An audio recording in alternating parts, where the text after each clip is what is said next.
जमीयत उलमा हिंद सूरत से ये वफ्द 7 आदमियों का यहाँ आया है। हज़रत मौलाना सैयद महमूद अहमद मदनी साहब की कोशिश से 3 जगह अल्हम्दुलिल्लाह कैंप शुरू हुए हैं।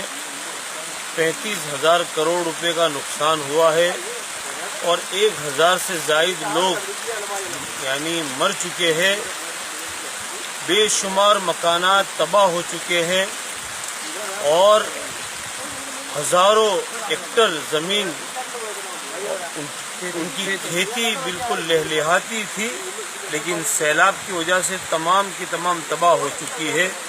70 डैम का पानी मजबूरी के दर्जे में छोड़ देना पड़ा, जिसकी वजह से 400 या 500 किलोमीटर पर फैली हुई जो आबादी और ज़मीन है वो इस सैलाब से मुतासिर हुई।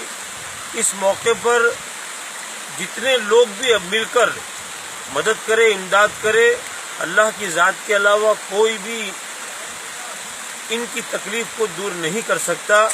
फिर भी हर आदमी अपनी अपनी कोशिश और अपनी अपनी बिसात के मुताबिक आज के दौर में, आज की इस तारीख में केरला के ये मुसीबत ज़दा और सैलाब ज़दा और मुश्किल वक्त में पड़े हुए लोगों की भरपूर मदद फरमावे, ताउन फरमावे।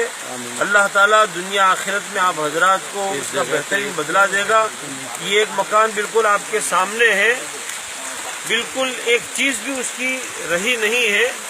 ये पहाड़ खिसकने की वजह से सब तबाह हो चुका है। लिहाजा एक मरतबा फिर आप हजरात से दर्दमंदाना अपील है। मौलाना सुफियान साहब कन्वीनर बनाए गए हैं, मौलाना हकीमुद्दीन साहब वो भी इस फील्ड के अंदर शुरू दिन से लगे हुए हैं। दर्दमंदाना अपील है, जहाँ तक हमारी ये आवाज़ पहुँचे हर शख्स उसको अपना फरीज़ा और इंसानियत और मानवता का एक फ़र्ज समझते हुए केरला के मुसीबत ज़दा, सैलाब ज़दा भाइयों की दिल खोलकर इमदाद फरमावे। फजज़ाकुमुल्लाहु खैरा।